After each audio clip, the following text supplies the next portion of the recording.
I am an adult without much money, what should I do? For earlier generations, the path to success was fairly straightforward. Attend school, secure a job, and the company and government will take care of you once you've finished working. During this time, regular pay increases and promotions were common, as the economy was growing and oil was relatively inexpensive. The US dollar was strong, and many countries owed money to the US after World War II.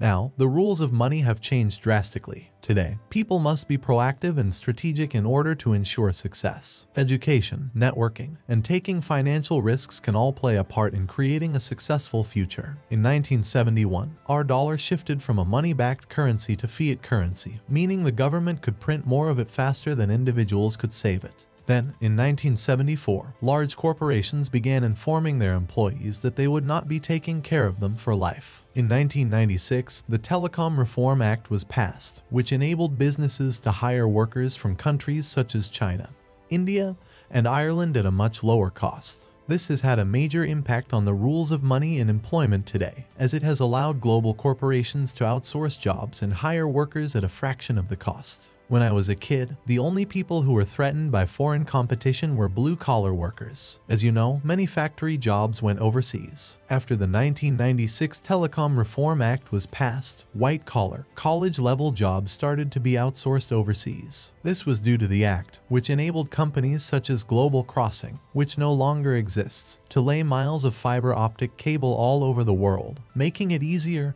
and cheaper for companies to hire workers from other countries, such as India. This has had a major effect on the rules of money and employment, as it has allowed businesses to hire workers from all over the world at a much lower cost, resulting in a large number of jobs being outsourced. The Telecom Reform Act of 1996 has made it much more cost-effective to call someone in Asia or Eastern Europe than to call someone in a different part of the US. Those in the B and I quadrants benefit from this, while those in the E and S quadrants suffer. For years, people have been complaining about jobs going overseas, and this act has only accelerated the process. Now, even highly skilled professions such as medical doctors, lawyers, and accountants are seeing their incomes threatened by this shift. In 2001, a significant event took place.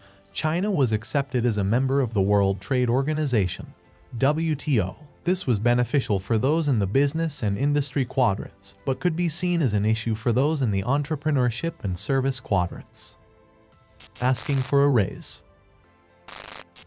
The significance of the Telecom Reform Act and the admission of China into the WTO is that asking for a raise could now be a job-threatening move. Whether you work in a manual or a professional field, the competition for your job may come from thousands of miles away. In a time of increasing inflation, rising gas prices, and skyrocketing housing costs, this can be a worry, but there are some professions where foreign workers cannot compete. Jobs such as teaching, policing, desk clerks, firefighters, hotel maids, janitors, and city workers are all protected from this kind of competition. But remember this, if blue-collar and white-collar workers are losing their jobs, they in turn will become local competition for your job. Simplicity or complexity. If you are an adult without much money, you have two basic choices. 1. Live below your means. 2. Expand your means. Saying it another way. 1. Simplicity. 2. Complexity. Many of my friends have chosen to downsize and lead simpler lives. For example, a couple in southern Arizona constructed their own adobe home, meaning they did not need to take out a mortgage. Furthermore, they are off the grid and generate their own solar power, draw water from their own well, have cattle, and are heavily armed.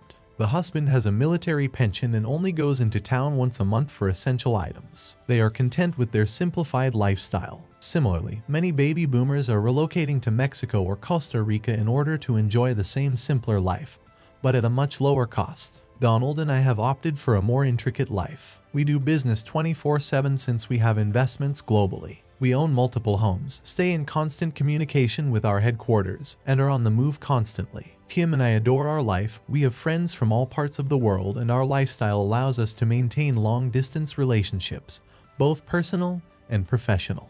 The majority of people fall somewhere between the two examples of lifestyles. Today, if a person wants to, they can easily purchase 100 acres of land and disconnect from the grid, while still being able to stay in touch with the world and live a 24/7 lifestyle. It is important to choose between a simpler or more complex lifestyle now because all choices require time, money, and planning. For example, I know many people who would love to get off the power grid and escape the hustle and bustle of everyday life today, but they don't have the time or money to purchase 100 acres of land. As an adult, you should be aware of what kind of lifestyle you want to lead. There is no one correct answer, it's simply a matter of personal preference. My point is that it's never too early to start planning for the future, particularly if you're dreaming of owning 100 acres of land or living on a tropical island. I suggest beginning your search now while you still have time. Life is too short not to pursue the paradise of your dreams. Money is not the only thing that matters in life. Donald and I enjoy the hustle and bustle of our lifestyles, but we don't necessarily recommend it for everyone.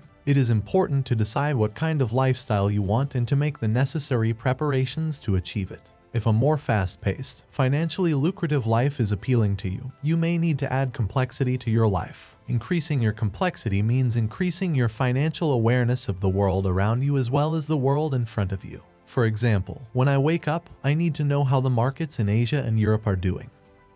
What is the relationship of the yen to the dollar? How is oil doing? How about natural gas, gold, silver in my companies in China and South America? It is also important to stay informed about the current business environment by reading business-related publications such as Forbes, Fortune, Time, and The Economist. Kim and I attend investment and financial workshops regularly, not only to meet new people, but also to stay up to date with new ideas and identify new investment opportunities. Complexity often involves interacting and doing business with a wide range of people. In the world of entrepreneurship and high-stakes investments, you encounter a range of interesting individuals, some of whom may be deceitful or dishonest. We are also often in contact with the press, who are usually positive towards us 90% of the time. However, it is the 10% who break this rule, and instead of providing fair coverage, they deliberately mislead and distort the truth. This can be extremely damaging and is something we have to constantly be aware of. As my rich dad often said, the freedom of speech does not mean you have to tell the truth. In simple terms, competitive complexity means being a student of the world of money, people, and business 24/7, 24 hours a day, 7 days a week, 52 weeks a year. This game, to me, it is like Super Bowl Sunday every day of the year. I do not know of a more exciting, frustrating, sometimes disappointing, and rewarding game. If you are foolish, the game takes back all your winnings. If you are smart, the game opens the gushers and money pours out to you. In simple terms, competitive complexity means being a student of the world of money, people, and business 24/7, 52. Robert Kiyosaki. Two extremes. When I was in 5th grade, I read stories about great explorers like Christopher Columbus, Marco Polo, and Leif Erikson, and I was inspired to follow in their footsteps. I've been traveling the world ever since, but now I have the advantage of being able to check in on my property from virtually anywhere in the world, in a fraction of the time it took Columbus to set sail. Everyone has their own dreams and ambitions, and it's a free country, so it's up to each of us to decide what we want to do and where we want to go. It's incredible to me that while trillions of dollars are being exchanged every day in the 24/7 global market, there are still people who find themselves searching for a job, a pay raise, or some other way to make a few extra bucks. It's a different world than the one I live in. Today, instead of getting angry about globalization, I choose to keep up with it. After all, living in a free world gives us the opportunity to create the kind of world we want to live in. With modern technology, even those in the most isolated parts of the world can be doing business with the rest of the world. That's why I strive to stay on top of the latest developments and stay connected to the global market. Recently, there were riots in France, with people demanding more job security. The students wanted the government to create laws that would make it impossible for businesses to fire people. While I sympathize with their desire for job security, I fear that those young protesters aren't recognizing the reality of the modern world. With the ever-changing economy and increasingly globalized market, job security is becoming harder and harder to come by. When people ask me what they should do, I recommend they travel to France, then go to New York and Los Angeles, then fly to Hong Kong, Singapore, Shanghai, India, on to Dubai, to Prague, to London, and to Dublin, and then return home. It will be the best $25,000 or less you could have spent. A friend of mine in Arizona always vacations in Europe and took my advice and went around the world. When he came back, all he said was, "Wow, have my eyes been opened? I cannot believe how much faster the rest of the world is moving. Hong Kong and Shanghai blew me away. If American workers could see how fast Asian workers work, and for so much less, they might realize how hard they are not working." Winning the Money Olympics. For those starting from nothing but wanting to become wealthy, I often suggest visualizing themselves winning an Olympic gold medal. Just like in sports, the money world is an Olympic competition, and those who want to win need to be prepared to compete. Unfortunately, in Europe, many workers are still in the dark ages and going backwards, while the rich are prospering in their global endeavors. To get ahead, they need to travel and take in the fast-paced, ever-changing world of globalization. Once you set the goal of winning a gold medal, the next question is, which Olympics, summer or winter? After that, the next question is, in which event?